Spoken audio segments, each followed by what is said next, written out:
دعوت للردہ، جو مرتد ہو جاتے ہیں اللہ نے ان کو بھی واپس آنے کی دعوت دی.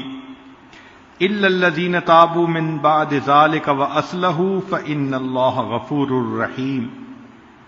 ایک جگہ قرآن مجید میں منافقین کو توبہ کی دعوت دی گئی.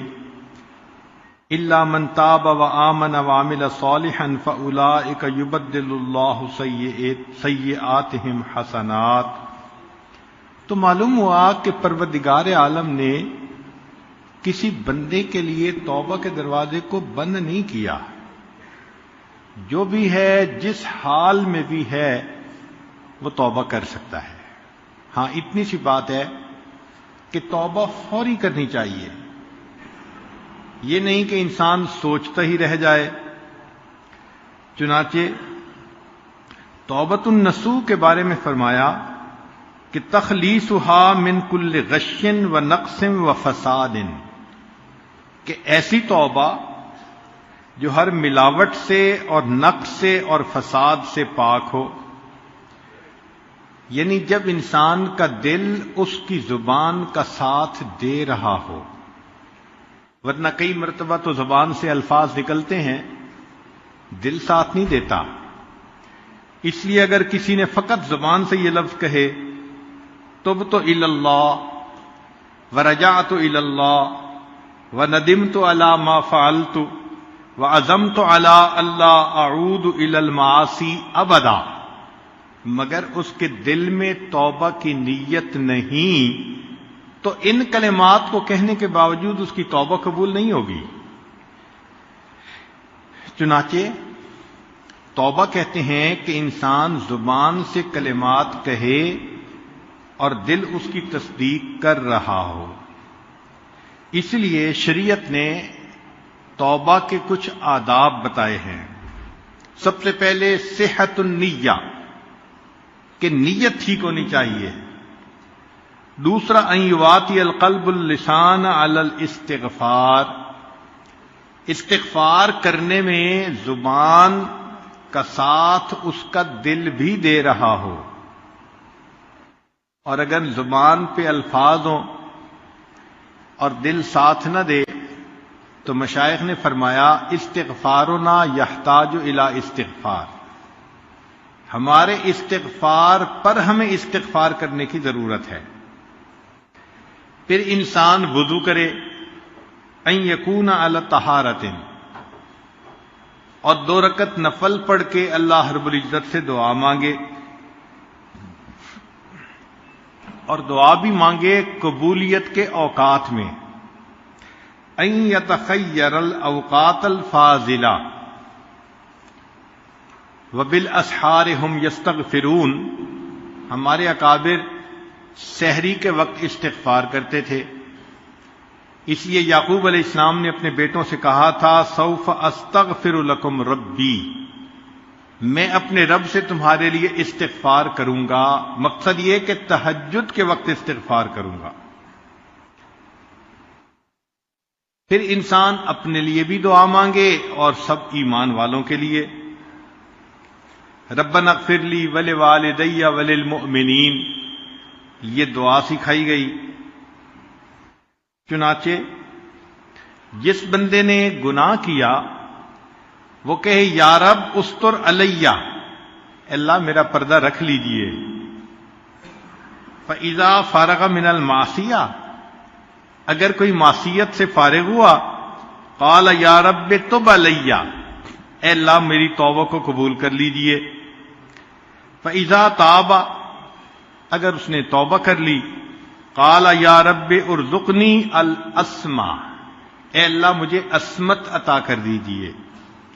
فَإِذَا عَمِلَ الطَّاعَةَ، اگر اس نے نیکی کا کام کیا قال یا رب تقبلہ منی، اے اللہ اس کو میری طرف سے قبول کر لیجئے. تو معلوم یہ ہوا کہ انسان اللہ تعالیٰ کے حضور توبہ کرے اور دل کی نیت کے ساتھ توبہ کرے. اعمال کرے تو دل کے اندر محبت و اللہ کی. چنانچہ امام جعفر صادق رحمۃ اللہ علیہ ہمارے اس سلسلہ کے بڑے بزرگوں میں سے ہیں. وہ فرماتے تھے کہ اللہ تعالیٰ نے 3 چیزوں کو 3 چیزوں میں چھپا دیا ہے. اللہ تعالیٰ نے 3 چیزوں کو 3 چیزوں میں چھپا دیا ہے. خابا رضاہ فی طاعتہ فلا تحقروا منہا شیئا فلعل رضاہ فی. اللہ نے اپنی رضا کو نیکیوں میں چھپا دیا. تم کسی چھوٹی سی نیکی کو بھی نہ چھوڑو، کیا پتا اسی نیکی کے کرنے پر اللہ تم سے راضی ہونا ہو. اور فرمایا وَخَبَأَ سَخَطُهُ فِي مَعَاصِيهِ. اللہ نے اپنے غصے کو گناہوں میں چھپا دیا. فَلَا تَحْقِرُوا مِنْهَا شَيْئًا فَلَعَلَّ غَضَبُهُ فِي. چھوٹا گناہ بھی مت کرو، ممکن ہے کہ اسی میں اللہ کی ناراضگی ہو. وَخَبَأَ وَلِيَّهُ فِي عِبَادِهِ. اللہ نے اپنے اولیاء کو اپنے بندوں میں چھپا دیا. فَلَا تَحْقِرُوا مِنْ عِبَادِ اللَّهِ أَحَدًا. تم کسی بھی بندے کو حقارت کی نظر سے مت دیکھو. فَلَعَلَّهُ وَلِيُّ اللَّهِ. ممکن ہے کہ وہ اللہ کا ولی ہو. چنانچہ انسان جب توبہ کرتا ہے تو اس کے دل میں نرمی آتی ہے. ہمارے مشائخ نے فرمایا کہ جالس التوابین فإنہم ارق افئدہ. توبہ کرنے والوں کی صحبت اختیار کرو، ان کے دل نرم ہوا کرتے ہیں. اس توبہ میں سب سے پہلے انسان اللہ کے حقوق ادا کرے. نمازیں قضا کر دی تھیں، زکوٰۃ نہیں دی تھی، روزے چھوڑ دیے تھے، حج نہیں کیا، تو ان اعمال کا حساب لگا کر جتنا کچھ اس کے ذمہ بنتا ہے اس کو ادا کرے. اور پھر مخلوق کے ساتھ جو زیادتی کی، کسی کا حق مارا، غیبت کی، دل دکھایا، تو ان سے بھی معافی مانگے. اس لیے کہ ہر گناہ سے توبہ کرنا ضروری. چنانچہ ابو طالب مکی رحمۃ اللہ لکھتے ہیں من تاب عن 99 ذنبا. جس بندے نے 99 گناہوں سے توبہ کر لی، ولم یتب من ذنب واحد، ایک گناہ سے توبہ نہ کی، لم یکن عندنا من التائبین، وہ ہماری کتابوں میں تائبین میں شمار نہیں کیا جائے گا. اب ایک سوال دل میں پیدا ہوتا ہے کہ ایک بندہ ہے جس نے گناہ کیا ہی نہیں، اور ایک بندہ ہے کہ گناہ کر بیٹھا اور توبہ کی، تو دونوں میں سے بہتر کون؟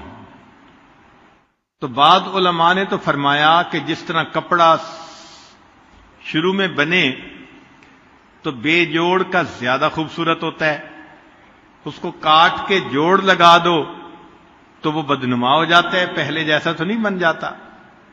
اس لیے جو گناہ کرے ہی نہ وہ سب سے بہتر. اور بعض علماء نے کہا کہ نہیں، اللہ تعالی کے ہاں عاجزی، انکساری کا مرتبہ زیادہ ہے. جب کوئی بندہ نیکی ہی کرتا رہتا ہے تو اس کے دل میں خود پسندی ہوتی ہے، اور اگر کوئی بندہ گناہ کر بیٹھے اور اس گناہ سے وہ توبہ کرے تو اس کے دل میں گناہ کے کرنے کی ندامت ہوتی ہے. اس لیے یہ بندہ اب اللہ کو زیادہ پسندیدہ ہے. اور دلیل انہوں نے دی کہ ایک مرتبہ موسیٰ علیہ السلام نے پوچھا یا ربی این اجدک، اللہ میں آپ کو کہاں ڈھونڈوں؟ رب کریم نے فرمایا عند المنکسرۃ قلوبہم من اجلی، جن کے دل ٹوٹے ہوتے ہیں میرے پیارے موسیٰ علیہ السلام ان کے دل میں تلاش کرو تم مجھے وہیں پاؤ گے.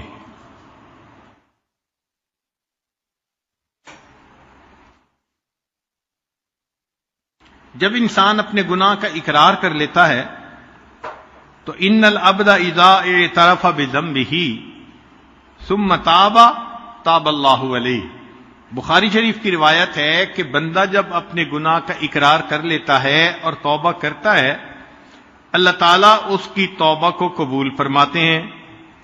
اور حدیث پاک میں یہاں تک فرمایا کہ لو اخطأتم حتی تبلغ خطایاکم السماء، اگر تم اتنے گناہ کرو کہ تمہارے گناہ آسمان کی بلندی تک پہنچ جائیں، ثم تبتم، پھر اگر تم توبہ کرو گے، لتاب اللہ علیکم، اللہ پھر بھی تمہاری توبہ کو قبول فرما لیں گے.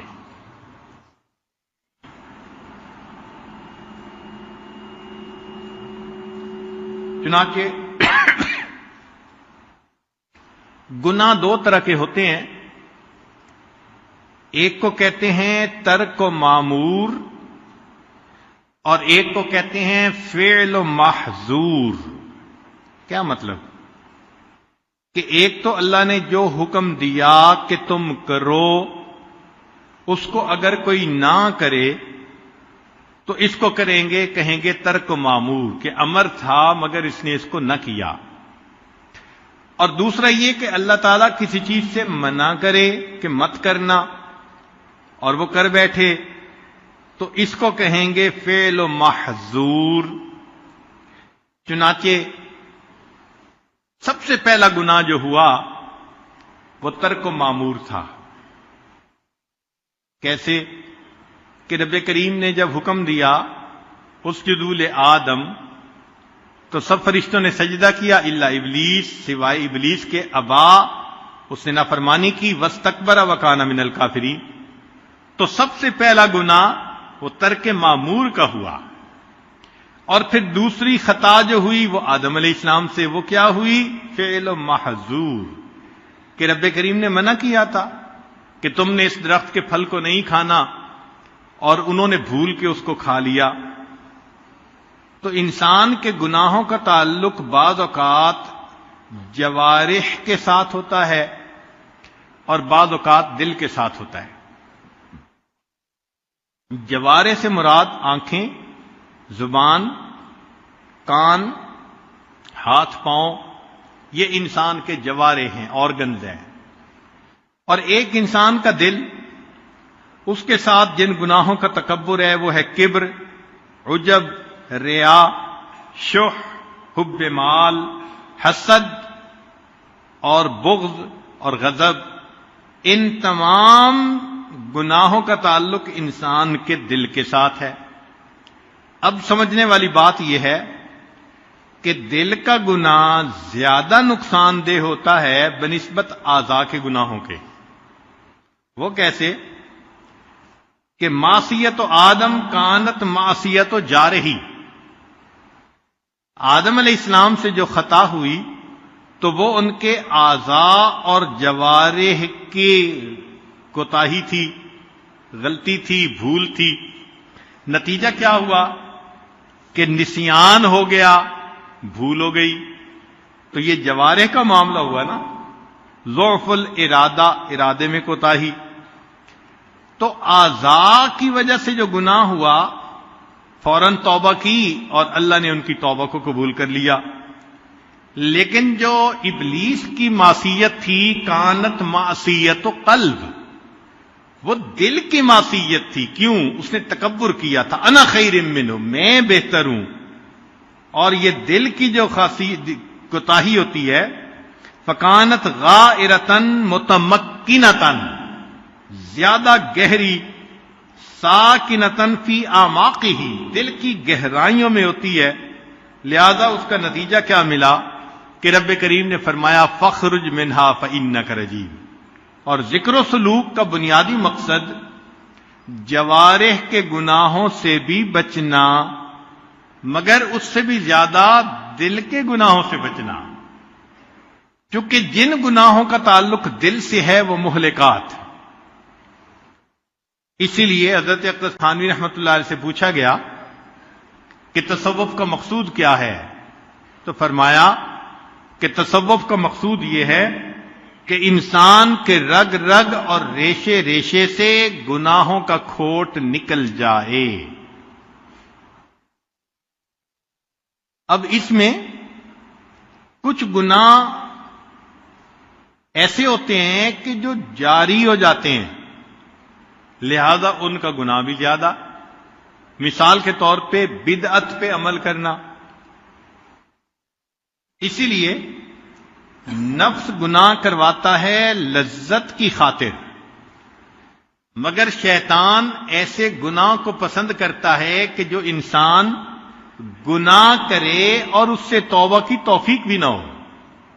اب جو آدمی کسی بدعت پہ عمل کر رہا ہے تو وہ تو اس کو نیکی سمجھ رہا ہے، توبہ کیسے کرے گا؟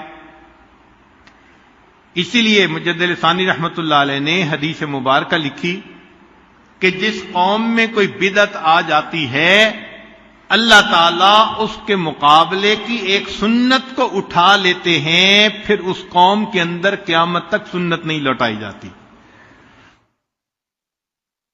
اسی لیے جو سالک آگے بڑھنا چاہے وہ تمام بدعات سے اپنے آپ کو بچا لے.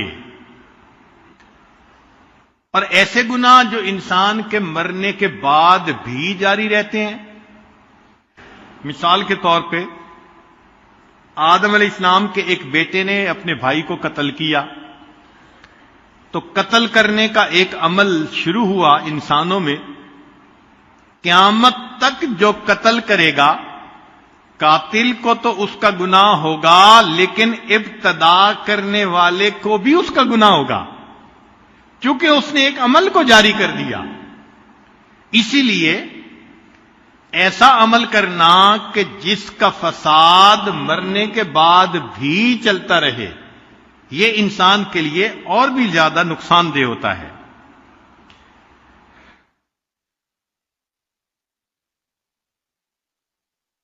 کئی مرتبہ ایسے ہوتا ہے کہ گناہ کی ابتدا چھوٹی ہوتی ہے، انتہا بڑی ہوتی ہے.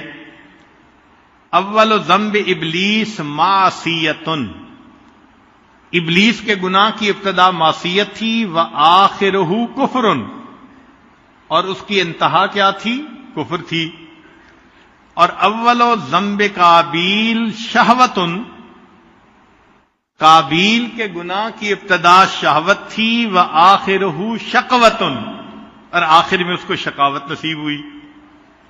اسی لیے انسان کو چاہیے کہ وہ گناہوں سے بچے اور جتنے نیک اعمال کر سکتا ہے اتنے کرے. الاعمال تشفع لصاحبها عند اللہ وتذکر به اذا وقع فی الشدائد. بندے کی نیکیاں اس کے گناہوں کو مٹا دیتی ہیں. ان الحسنات یذہبن السیئات. چنانچہ قرآن مجید میں اللہ تعالیٰ فرماتے ہیں فلولا انہ کان من المسبحین، کہ اگر یونس علیہ السلام میری پاکیزی شان بیان کرنے والے نہ ہوتے، للابث فی بطنہ الی یوم یبعثون، قیامت تک مچھلی کے پیٹ میں رہتے. تو مچھلی کے پیٹ سے نکلنے کا سبب ان کا تسبیح پڑھنا بن گیا کہ انہوں نے کہا تھا لا الہ الا انت سبحانک انی کنت من الظالمین. تو معلوم ہوا کہ اگر انسان گناہ کرے تو استغفار بھی کرے، نیک اعمال بھی کرے، تو نیک اعمال اس کے لیے بخشش کا سبب بن جاتے ہیں. عربی کا ایک مشہور شعر ہے وَإِذَا الْحَبِيبُ أَتَى بِذَنبٍ وَاحِدٍ. عجیب شعر کہا کسی نے، وَإِذَا الْحَبِيبُ أَتَى بِذَنبٍ وَاحِدٍ. اور جب محبوب کسی ایک غلطی کا ارتکاب کر لیتا ہے، جاءت محاسنہ بألف شفیع، تو اس کی خوبیاں ہزار شفاعت سفارش کرنے والے کو لے کے سامنے آ جاتی ہیں. اس کی مثال یہ کہ ماں کو بیٹے سے پیار ہوتا ہے، بیٹا غلطی بھی کر دے تو وہ ماننے سے انکار کرتی ہے، کوئی نہ کوئی تعویل کر دیتی ہے، اس لیے کہ غلطی ایک ہوتی ہے اور بچے کی اچھائیاں کئی سامنے ہوتی ہیں، لہذا اس کی برائی بھی برائی نظر نہیں آتی. تو انسان اگر نیکی کرتا ہو تو پروردگار عالم اس کی خطا کو جلدی معاف فرما دیتے ہیں. ہاں، جتنا بھی انسان اللہ رب العزت سے معافی مانگے، اللہ تعالیٰ مہربانی فرما دیتے ہیں، اور کبھی تو اس کے گناہوں کو اس کی نیکیوں میں شامل فرما لیتے ہیں۔ حدیث پاک میں آیا کہ کئی مرتبہ انسان ایک گناہ کرتا ہے اور وہ اس کے لیے نیکی میں جانے کا سبب بن جاتا ہے۔ کیوں؟ کہ کیا تو تھا گناہ، مگر اس سے کر لی سچی توبہ، اور توبہ اللہ کے ہاں ایسی قبول ہوئی کہ اللہ نے اس بندے کے لیے جنت میں جانے کا فیصلہ فرما دیا۔ اسی لیے قیامت کے دن شیطان حسرت کرے گا بعض بندوں پر کہ میں نے ان سے گناہ کروائے ہی کیوں تھے، کہ انہوں نے ایسی توبہ کی کہ اللہ کو پسند آ گئی۔ چنانچہ گناہ کے حالات ہوتے ہیں جن کی وجہ سے وہ چھوٹا بڑا بنتا جاتا ہے۔ مثال کے طور پہ ایک آدمی اگر کنوارا ہو اور وہ زنا کا ارتکاب کرے تو یہ کم درجے کا گناہ، شادی شدہ ہو اور پھر ارتکاب کرے تو زیادہ گناہ، پھر اگر کنواری عورت سے گناہ کیا تو یہ چھوٹا گناہ نسبتاً، شادی شدہ سے کیا تو یہ متزوجہ سے گناہ کرنے کی وجہ سے بڑا گناہ، اور اگر پڑوسی کی بیوی سے زنا کیا تو اور بھی زیادہ بڑا گناہ۔ حدیث پاک میں آتا ہے کہ پڑوسی کی بیوی سے زنا کرنا 10 عورتوں کے ساتھ زنا کرنے سے بھی زیادہ برا ہوتا ہے۔ پھر اگر وہ پڑوسی رشتہ دار ہے تو اس میں چونکہ آپس میں صلہ رحمی بھی ہے تو رشتہ داری کی وجہ سے اور بھی زیادہ کبھی ہو گیا، حق القرابہ ہے۔ اور اگر کوئی ایسا بندہ ہے کہ جس کا خاوند نیکی کے کام کے لیے نکلا اللہ کے راستے میں، تو المرأۃ المغیبہ التی غاب زوجہا فی طاعت اللہ، اس سے گناہ کرنا اور بھی زیادہ برا ہو گیا۔ اور اگر کوئی آدمی اتنا شقی القلب کہ وہ محرم عورت سے زنا کرتا ہے تو اور بھی زیادہ کبھی، اور اس میں بھی اگر حرمت مصاہرت آ گئی۔ حرمت مصاہرت کا مطلب کہ رشتہ داریاں ہوتی ہیں، جیسے سسر اور بہو کا رشتہ، داماد اور ساس کا رشتہ، اگر اس میں گناہ ہوگا تو پھر اور بھی زیادہ قباحت آ جائے گی۔ تو معلوم ہوا کہ گناہ تو ایک تھا، لیکن حالات کے ساتھ ساتھ اس کے شدت کے اندر زیادتی ہوتی چلی جاتی ہے، اور مکان کے ساتھ بھی اس میں زیادتی ہوتی ہے۔ ایک آدمی ایک گناہ باہر کرے تو کم، مسجد میں کرے تو اور بھی زیادہ برا، حدود حرم میں کرے تو اور بھی برا، بیت اللہ میں کرے تو اور بھی زیادہ برا۔ اسی طرح حرمت زمان، عام دنوں میں کرے تو کم برا، اور اگر رمضان المبارک میں کرے تو اور بھی زیادہ برا، ذی الحجہ میں کرے تو اور بھی برا، اور اگر میدان عرفات میں کرے تو اس سے بھی زیادہ برا۔ تو معلوم ہوا کہ گناہوں کی شدت مکان اور زمان کے اعتبار سے بڑھتی چلی جاتی ہے۔ تاہم کچھ اعمال ہیں جو گناہوں کو بخشوا دیتے ہیں۔ فرمایا التوبہ التائب من الذنب کمن لا ذنب لہ، گناہوں سے توبہ کرنے والا ایسے ہوتا ہے جیسے اس نے کبھی گناہ کیا ہی نہیں۔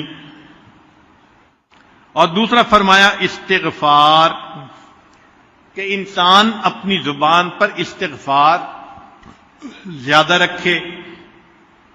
حدیث مبارکہ میں ہے کہ اس شخص کو مبارک ہو قیامت کے دن جس کے نامہ اعمال میں استغفار زیادہ پایا جائے گا، استغفاراً کثیرا۔ تو اللہ رب العزت اس بندے کی کوتاہیوں کو معاف فرما دیں گے جو زیادہ استغفار کرنے والا ہوگا۔ لہذا استغفر اللہ اس کو باقاعدگی کے ساتھ پڑھنا اور عاد و وظائف میں سے ہے۔ لقمان علیہ السلام نے اپنے بیٹے کو نصیحت کی کہ بیٹے، یا بنیا عود لسانک اللہم اغفر لی، اے میرے بیٹے عادت بناؤ یہ کلمہ کہنے کی کہ اللہ مجھے معاف کر دے، اللہم اغفر لی۔ وجہ کیا؟ فإن للہ ساعات، اللہ تعالیٰ کے ہاں کچھ قبولیت کے لمحات ہوتے ہیں، لا يرد فیہا سائلا، اس میں مانگنے والے کو اللہ تعالیٰ رد نہیں فرمایا کرتے۔ تو اللہم اغفر لی، رب اغفر لی، یہ کہنا بخشش کا سبب بن جاتا ہے، اور دوسروں سے دعا بھی کروانا۔ یہ جو کہتے ہیں نا جی امی دعا کر دیں، ابو دعا کر دیں، مولانا ہمارے لیے دعا کر دیں، حضرت صاحب دعا کر دیں، یہ انسان کے لیے بخشش کا ذریعہ بنتی ہے۔ حتیٰ کہ نبی علیہ الصلوۃ والسلام نے عمر رضی اللہ عنہ کو فرمایا جب وہ عمرے کے لیے جا رہے تھے کہ اے بھائی اپنی دعاؤں میں ہمیں نہ بھولنا۔ امت کو تعلیم دی کہ تم دوسروں کو بھی دعاؤں کے لیے کہو۔ اب غور کیجئے، بات بڑی عجیب ہے کہ کان عمر رضی اللہ تعالی عنہ یطلب من الصبیان الاستغفار ویقول انہم لم تذنبوا۔ عمر الخطاب لانو چھوٹے چھوٹے بچوں کو کہتے تھے کہ میرے لیے دعا کرو، اس کی وجہ یہ کہ تم چھوٹے ہو، معصوم ہو، تمہاری دعا کو اللہ تعالیٰ رد نہیں فرمائیں گے۔ ابو ہریرہ رضی اللہ تعالیٰ عنہ کا حال دیکھیے، یقول لغلمان کتاب، جو پڑھنے والے بچے آتے تھے نا تو ابو ہریرہ لانو ان کو فرمایا کرتے تھے قولوا اللہم اغفر لابی ہریرہ، کہ بچوں دعا کیا کرو اللہ ابو ہریرہ کی مغفرت فرما دے۔ فیدعون، وہ بچے دعا مانگتے تھے، فیؤمن علی دعائہم، جب وہ دعا مانگتے تھے تو ابو ہریرہ لانو ان کی دعا پر آمین کہا کرتے تھے۔ اب ذرا غور کیجئے، صحابی رسول ہیں، اللہ نے اتنی شان دی ہے، مگر جس کو اللہ سے مغفرت لینی ہو وہ تو سہارے ڈھونڈتا ہے نا۔ چھوٹے بچوں سے بھی دعا کروانا، ہمارے اکابر کے اندر بھی یہ ایک عمل نظر آتا ہے۔ چنانچہ خواجہ باقی باللہ رحمت اللہ علیہ فرماتے ہیں ایک مرتبہ میرے اوپر قبض کی کیفیت طاری ہو گئی، بہت میں نے کوشش کی کہ یہ وسط میں تبدیل ہو جائے، استغفار بھی کیا، اللہ سے معافیاں بھی مانگی، مگر قبض کی کیفیت ختم نہیں ہوتی تھی۔ تو فرماتے ہیں کہ ہمارے قریب میں ایک مدرسہ تھا جس میں بچے قرآن مجید پڑھا کرتے تھے، چھوٹے بچے۔ تو میں ان کے پاس گیا، جب گیا تو بچے دیکھ کر کھڑے ہو گئے اور کہنے لگے جی کہ ایک بزرگ آئے ہیں، اللہ کے ولی آئے ہیں۔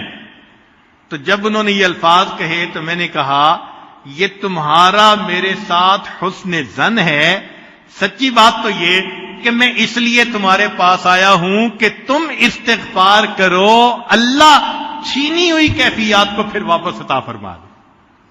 چھوٹے بچوں سے دعائیں کروانا۔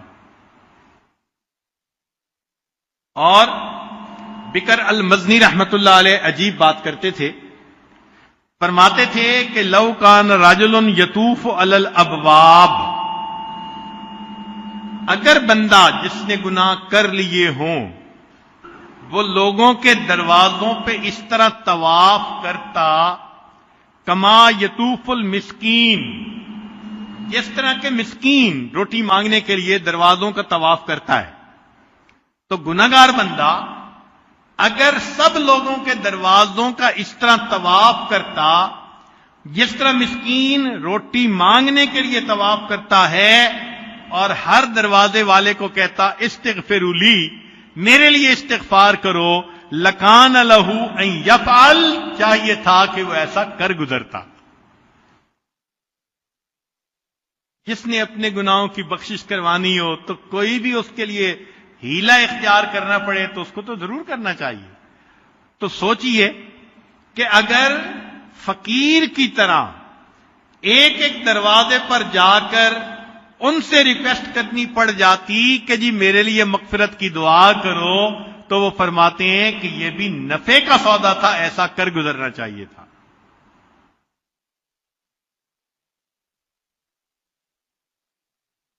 جب انسان سے گناہ ہو جائے تو چاہیے کہ وہ 2 رکعت نفل پڑھے اور اللہ تعالی سے دعا مانگے. سیدنا صدیق اکبر عنہ فرماتے ہیں کہ جو بندہ صلاۃ الحاجت پڑھ کر اللہ سے دعا مانگے گا، اللہ تعالیٰ اس کے گناہوں کو جلدی معاف فرما دیں گے. اور بعض بزرگوں نے لکھا الصیام، نفلی روزے رکھے اور افطاری کے وقت دعا مانگے، کیونکہ روزہ دار کی دعا افطاری کے وقت اللہ تعالیٰ قبول فرماتے ہیں. علماء نے لکھا کہ جس سے گناہ سرزد ہو جائے اللہ کے راستے میں صدقہ کرے. الصدقۃ تطفئ الخطیئۃ کما یطفئ الماء النار. جس طرح پانی آگ کو بجھا دیتا ہے، صدقہ انسان کی خطاؤں کو اس طرح مٹا دیا کرتا ہے. اللہ کا ذکر کثرت کے ساتھ کرنا.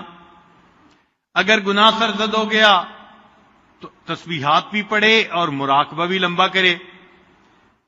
من قال سبحان اللہ وبحمدہ فی یومہ 100 مرۃ، حدیث مبارکہ کہ جو بندہ دن میں 100 مرتبہ سبحان اللہ وبحمدہ کا ذکر کرتا ہے، حطت خطایاہ، اللہ اس کے گناہوں کو معاف فرما دیتے ہیں، مٹا دیتے ہیں.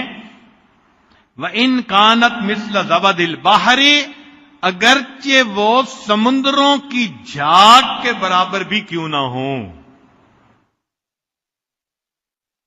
البر والصلہ، لوگوں کے ساتھ نیکی کرنا، صلہ رحمی کرنا. چنانچہ ایک صحابی نبی علیہ السلام کی خدمت میں حاضر ہوئے. اے اللہ کے حبیب صلی اللہ علیہ وسلم، مجھ سے ایک گناہ ہو گیا. انی اصبت ذنبا عظیما، یہ الفاظ ہیں، میں بڑا گناہ کر بیٹھا ہوں. نبی علیہ السلام نے فرمایا تمہاری والدہ زندہ ہیں؟ اس نے کہا نہیں، فوت ہو گئیں. فرمایا تمہاری خالہ؟ کہنے لگے جو وہ زندہ ہیں. فرمایا فبرہا، جاؤ خالہ کے ساتھ نیکی کا معاملہ رکھو، اللہ اس پر تمہارے گناہوں کو معاف کر دیں گے. الاحسان الی الخلق، اگر گناہ سرزد ہو جائے تو انسان مخلوق کے اوپر رحم کھائے، ترس کھائے. ہم بندوں پہ ترس کھائیں گے، اللہ تعالی ہم پہ ترس کھائیں گے. چنانچہ بخاری شریف کی روایت ہے کہ بنی اسرائیل کی فاحشہ عورت تھی، زانیہ عورت تھی. اس نے ایک پیاسے کتے کو پانی پلایا تھا.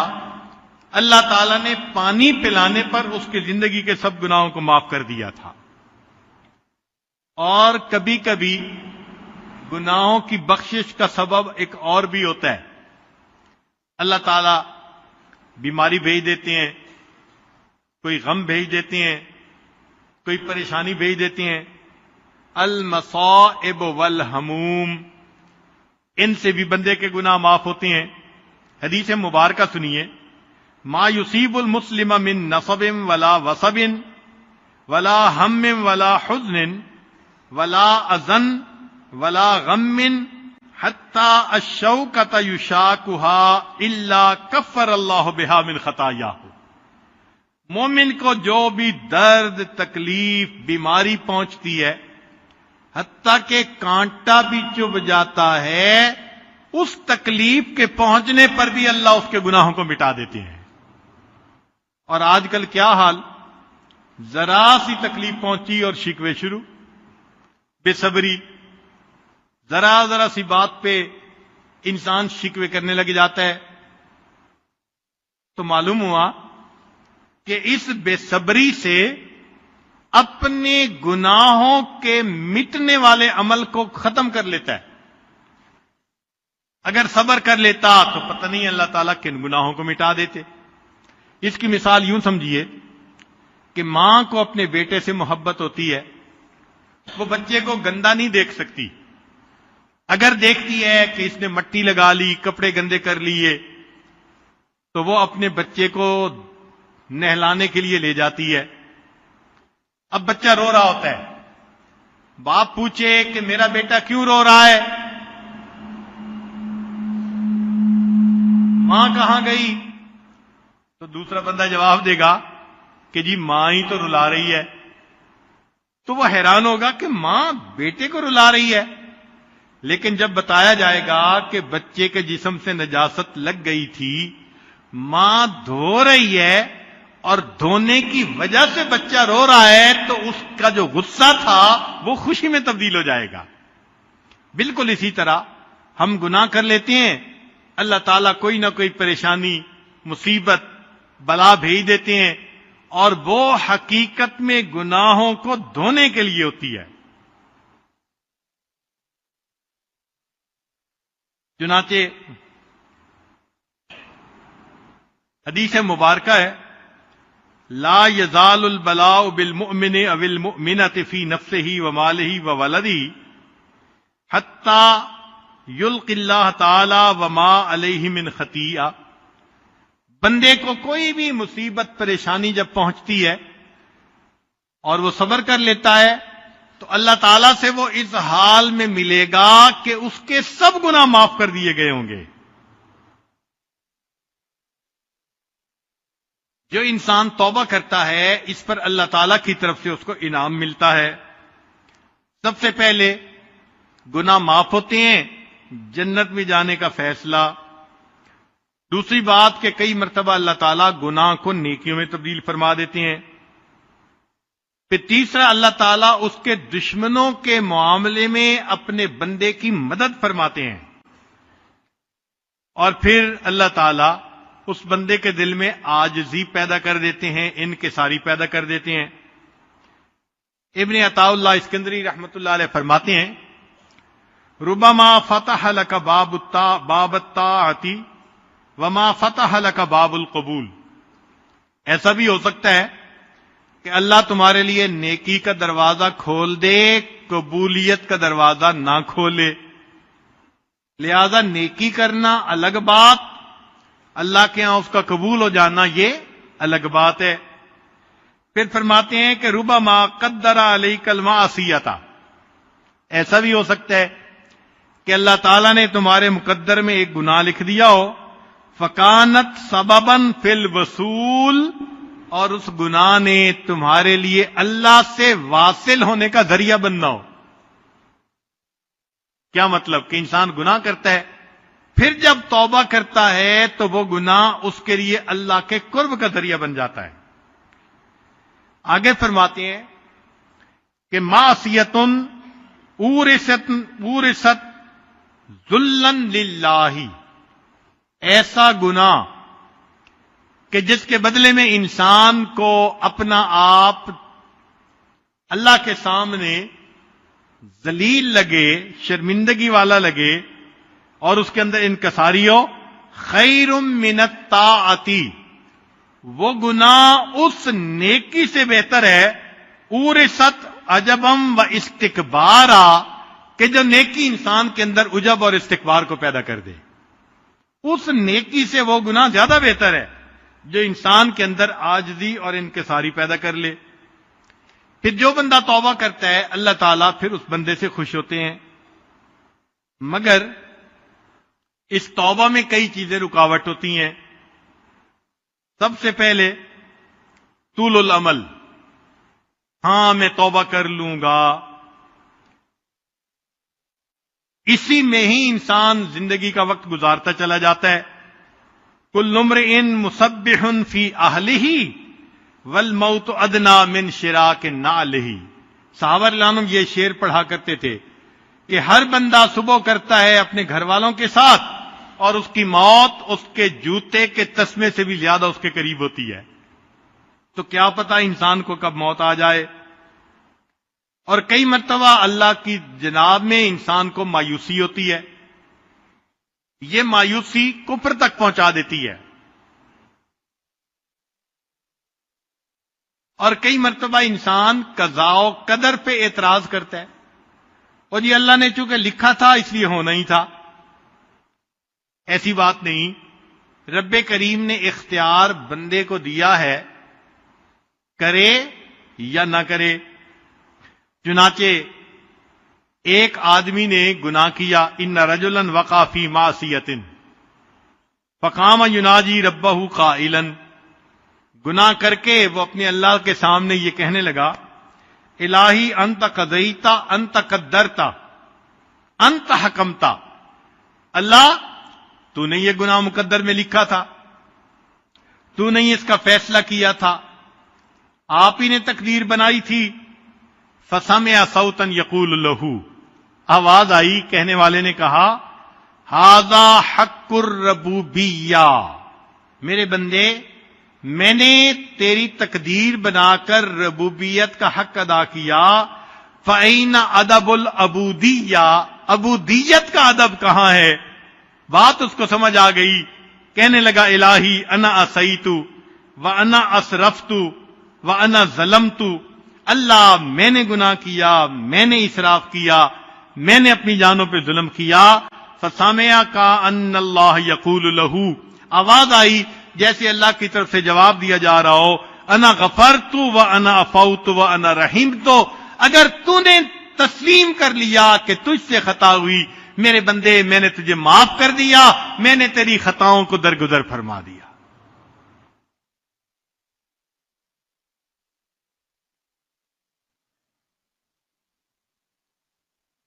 البواعث والتوبہ، توبہ پہ کچھ اعمال برانگیختہ کر دیتے ہیں. مثلا اللہ تعالی کی عظمت کے بارے میں سوچنا. چنانچہ عطاء اللہ اسکندری رحمۃ اللہ علیہ فرماتے ہیں، ان اردت ان یفتح لک باب الرجاء فاشہد ما منہ الیک، اگر تو اپنے اوپر امید کا دروازہ کھولنا چاہے تو اس بات پہ غور کر کہ اللہ کی تیرے اوپر نعمتیں کتنی ہیں. جتنا سوچیں گے اتنا امید اور بڑھے گی. اللہ کی اتنی رحمتیں، اتنی نعمتیں، لہذا دل میں اللہ سے امید بڑھ جائے گی. وَإِنْ أَرَدْتَ أَنْ يَفْتَحَ لَكَ بَابَ الْخَوْفِ، اور اگر تو چاہے کہ تیرے اوپر خوف کا دروازہ کھلے، فَاشْهَدْ مَا مِنْكَ إِلَيْهِ، اس بات پہ غور کر کہ تو اللہ کے پاس کیا پہنچا رہا ہے. اللہ نعمتیں دے رہے ہیں اور تو اللہ کے پاس معصیت بھیج رہا ہے، تو اس چیز کو سوچے گا تو تیرے اوپر خوف کا دروازہ کھل جائے گا. چنانچہ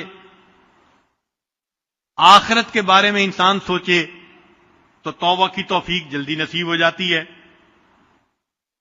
امام ابی بکر بن فورک کے بارے میں آتا ہے، ایک بندہ ان کے پاس داخل ہوا، وہ کہتے ہیں فلما رآنی، جب میں نے ان کو دیکھا، دمعت عیناہ، آنکھیں آنسوؤں سے تر تھیں. فقلت لہ، میں نے یہ کہا، ان اللہ تعالی یعافیک و یشفیک، اللہ تعالیٰ آپ کو شفا بھی دے دیں گے، معاف بھی فرما دیں گے. فقال علی، انہوں نے جواب دیا، ترانی اخاف الموت، تو یہ محسوس کر رہا ہے کہ میں موت سے ڈر رہا ہوں؟ ایسی بات نہیں، انما اخاف مما وراء الموت، موت کے بعد کیا ہوگا مجھے وہ ڈر لگ رہا ہے. تو آخرت کے بارے میں سوچے تو بھی توبہ کی توفیق. چنانچہ انسان جس قدر اللہ رب العزت سے اپنے گناہوں کی معافی مانگے، پروردگار عالم اس کے ساتھ رحمت کا معاملہ فرماتے ہیں.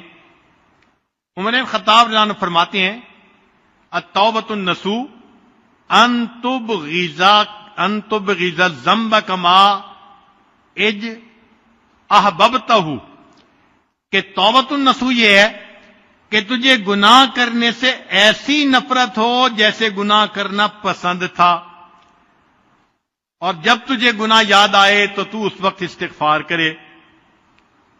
علماء کو اللہ تعالیٰ جزائے خیر عطا فرمائے، ہماری آسانی کے لیے انہوں نے توبہ کو چند لفظوں کے اندر سمیٹ دیا ہے کہ توبہ کیا ہوتی ہے۔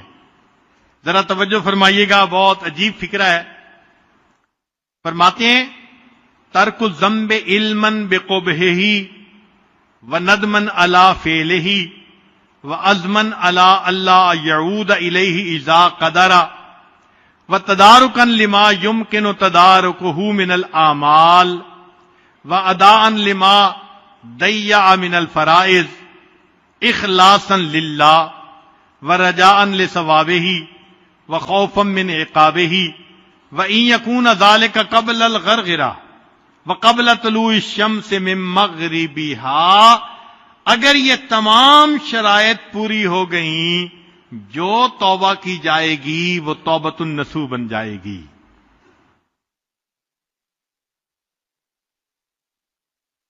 چنانچہ ایک حدیث پاک میں ہے، اللہ تعالیٰ فرشتوں سے فرماتے ہیں کہ میرے بندے کا حال دیکھو، یہ گناہ کرتا ہے پھر توبہ کرتا ہے، پھر گناہ کرتا ہے پھر توبہ کرتا ہے، پھر گناہ کرتا ہے پھر توبہ۔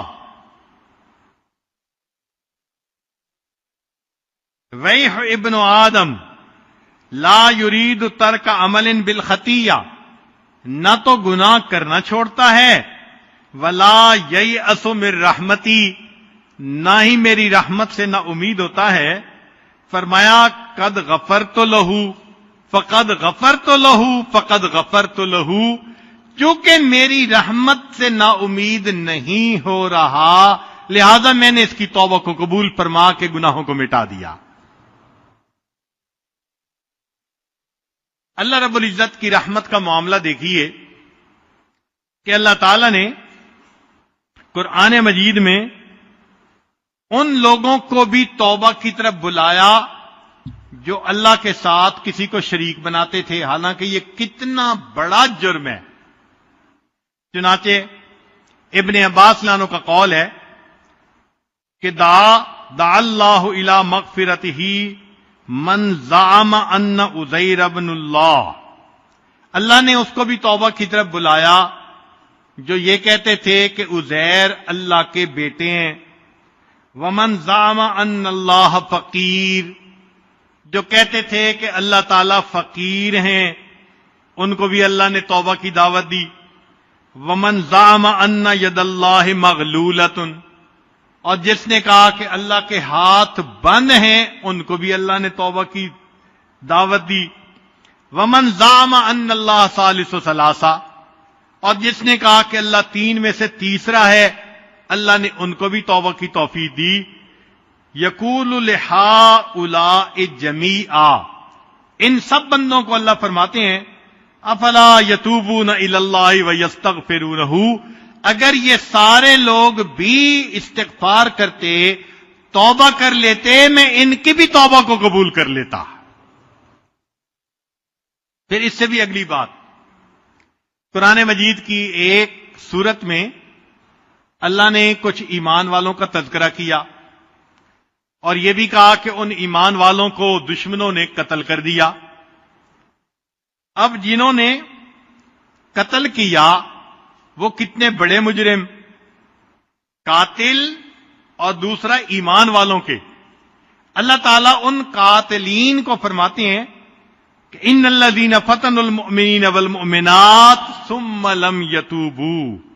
حسن بصری رحمت اللہ علیہ اس آیت کو پڑھا کرتے تھے، فرماتے تھے انظروا الی ھذا الکرم والجود، اللہ کے کرم اور اللہ کے جود و سخا کا اندازہ لگائیے۔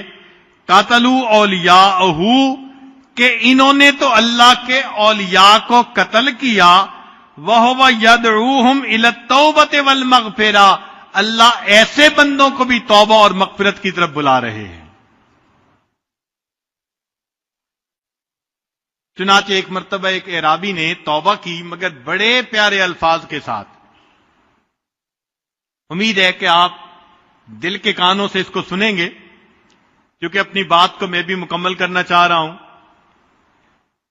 فرماتے ہیں کہ میں نے ایک اعرابی کو دیکھا کہ بیت اللہ کے سامنے بیٹھا دعا کر رہا تھا. سبحان اللہ.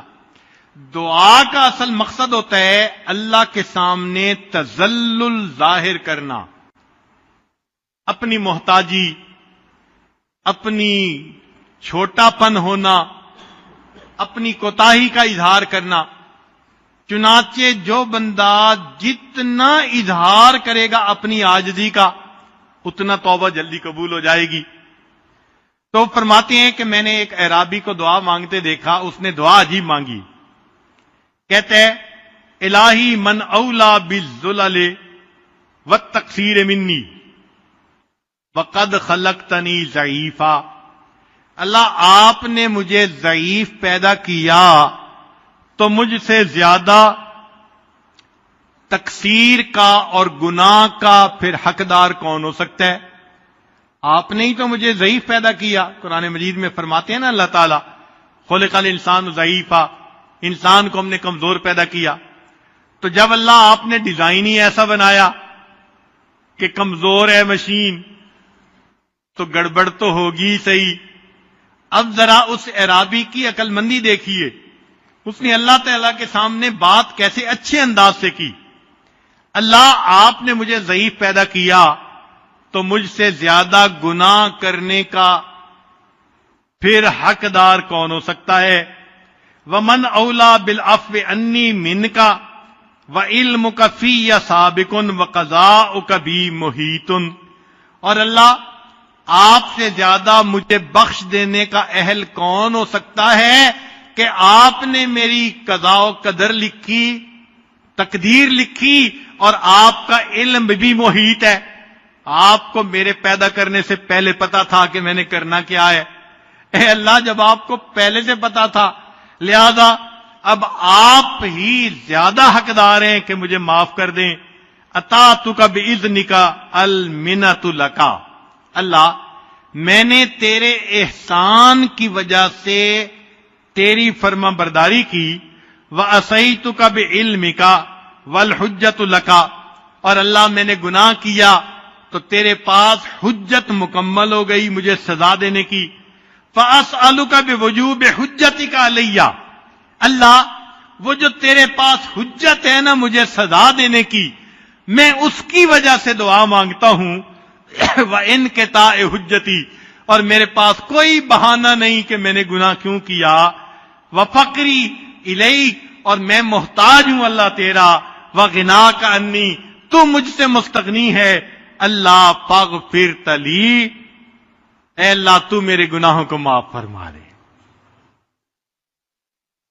اللہ رب العزت کا کرم ہوتا ہے اس بندے پر جو بہت عاجزی کے ساتھ اپنے گناہوں کی بخشش کی دعا مانگتا ہے. اور اللہ تعالیٰ تو چاہتے ہیں کہ بندوں کے گناہوں کو معاف فرمائے. چنانچہ حدیث مبارکہ ہے، اوحى اللہ الی نبیہ محمد صلی اللہ علیہ وسلم. اللہ تعالیٰ نے نبی علیہ الصلوۃ والسلام کی طرف وحی نازل فرمائی، اتحب ان اجعل امر امتک الیک. اے میرے پیارے حبیب صلی اللہ علیہ وسلم، کیا آپ چاہتے ہیں کہ آپ کی امت کے آخرت کے حساب کتاب کا معاملہ آپ کے ہاتھوں میں دے دیں؟ ذرا غور کیجئے. کیا آپ چاہتے ہیں کہ آپ کی امت کی جو بخشش کا معاملہ ہے آپ کے ہاتھوں میں دے دیں؟ آپ ہی ان کا میزان کروائیں اور آپ ہی فیصلہ کریں اس کی بخشش اور اس کی بخشش نہیں. تو جب اللہ تعالیٰ نے یہ پوچھا، قال، نبی علیہ السلام نے جواب دیا، لا یا رب انت خیر لہم. نہیں اللہ، آپ میری امت کے لیے مجھ سے بھی زیادہ بہتر ہیں. فاوحى اللہ عز وجل، اللہ نے وہی نازل فرمائی، اذن لا اخزیک فیہم. میرے حبیب صلی اللہ علیہ وسلم، معاملہ آپ نے میرے ہاتھ میں جو کہ چھوڑ دیا، میں تمہاری امت کے بارے میں تمہیں مایوس نہیں کروں گا، میں تمہیں اس بارے میں رسوا نہیں ہونے دوں گا امت کے بارے میں. اب دیکھیے، جب اللہ کے وعدے ہیں اور نبی علیہ الصلوۃ والسلام نے معاملہ اپنے ہاتھ میں لینے کے بجائے اللہ کے ہاتھ میں دیا. کیوں؟ وہ جانتے تھے کہ اللہ کی رحمت کی کوئی انتہا نہیں ہے. مخلوق جتنا بھی رحیم و کریم بن جائے اس کی رحمت کی حد ہوگی. پروردگار عالم وہ ذات ہے جس کی رحمت کی کوئی حد نہیں. چنانچہ موسیٰ علیہ السلام نے اللہ تعالیٰ سے ایک سوال پوچھا. عجیب بات ہے، ذرا توجہ سے سنیے. یا ربی، اے پروردگار، اذا سألک الطائع ماذا تقول لہ، جب نیک بندہ آپ کو پکارتا ہے تو اے اللہ آپ اس کو کیا جواب دیتے ہیں؟ قال اقول لبیک، اللہ تعالیٰ نے فرمایا کہ نیک بندہ جب مجھے پکارتا ہے تو میں اس کے جواب میں اس کو لبیک کہتا ہوں. قال فالزاہد، پوچھا اے اللہ کوئی زاہد پکارے؟ قال اقول لبیک، فرمایا کہ میں اس کو جواب میں لبیک کہتا ہوں. قال فالصائم، پوچھا اللہ کوئی روزہ دار پکارے؟ قال اقول لبیک، فرمایا کہ میں روزہ دار کے پکارنے پر بھی لبیک کہتا ہوں. قال فالعاصی، موسیٰ علیہ السلام نے کویسچن پوچھا اللہ کوئی گناہگار بندہ آپ کو پکارے؟ قال اقول لبیک لبیک لبیک. اللہ فرماتے ہیں گناہگار بندہ جب مجھے پکارتا ہے تو میں 3 مرتبہ لبیک لبیک لبیک کہتا ہوں. اس کی وجہ یہ ہے کل واحد من ہؤلاء یتوکل علی عملہ، وہ جو پہلے لوگ تھے، نیک تھے، زاہد تھے، روزہ دار تھے، ان میں سے ہر ایک کو اپنی نیکیوں کے اوپر خوشگمانی تھی کہ ان کی نیکیاں کام آ جائیں گی. یتوکل علی عملہ، لہذا ان کو اپنے عملوں کا بڑا بھروسہ تھا. والعاصی یتوکل علی رحمتی، جو گنہگار ہوتا ہے وہ میری رحمت پہ اعتماد کرتا ہے. وَأَنَا لَا أُخَيِّبُ عَبْدًا اتَّكَلَ عَلَيَّ، اور میں اس بندے کو کبھی رسوا نہیں کرتا، ناکام نہیں کرتا جو مجھ پہ توکل کرتا ہے. میں نے اس لیے فرما دیا وَمَن يَتَوَكَّلْ عَلَى اللَّهِ فَهُوَ حَسْبُهُ، جو اللہ پہ توکل کرتا ہے اللہ اس کے لیے کافی ہو جاتا. اللہ اکبر کبیرہ. وہ پروردگار کتنا کریم ہے جو ہمارے گناہوں کو بخش کے خوش ہوتا ہے، اور بخشنے کے لیے اس نے دروازے کھولے ہوئے ہیں. آج کی اس مجلس میں ہم اپنے گناہوں سے سچی پکی توبہ کریں اور اللہ تعالیٰ سے دعا مانگیں. الہی، زندگی گزرتی جا رہی ہے، آپ ہم پر رحمت کی نظر فرما دیجیے، گناہوں سے سچی توبہ عطا فرما دیجیے. کہنے والے نے کہا ان الملوک اذا شابت عبیدہم، اے اللہ جب کسی بادشاہ کے غلام خدمت کرتے کرتے بوڑھے ہو جاتے ہیں، فی رقہم آتقوہم عتق احراری، اے اللہ تو بڑھاپے میں وہ ان کو غلام نہیں رہنے دیتے، وہ بڑھاپے کی وجہ سے ان کو آزاد کر دیا کرتے ہیں. وَأَنْتَ يَا سَيِّدِي أَوْلَى بِذَا کرما، اور اے میرے سردار تو اس بات کا زیادہ مستحق ہے. قد شبت فی الرق فاتقنی من النار، اللہ آپ کا نام لیتے، خدمت کرتے، کلمہ پڑھتے، بوڑھے تو ہم بھی ہو گئے ہیں، بال سفید ہو گئے ہیں، اللہ آپ بھی ہمیں گناہوں سے معافی عطا کر دیجئے اور جہنم کی آگ سے ہمیں بچا لیجئے. جب ہم اللہ تعالیٰ سے معافی مانگیں گے پروردگار ہمارے گناہوں کو معاف فرما دیں گے اور ہمیں اپنے مقبول بندوں میں شامل فرمائیں گے. پروردگار عالم آج کی اس مجلس میں ہمارے گناہوں کو معاف فرما کر اللہ تعالی ہمیں اپنے مقبول بندوں میں شامل فرمائے. وآخر دعوانا ان الحمد للہ رب العالمین.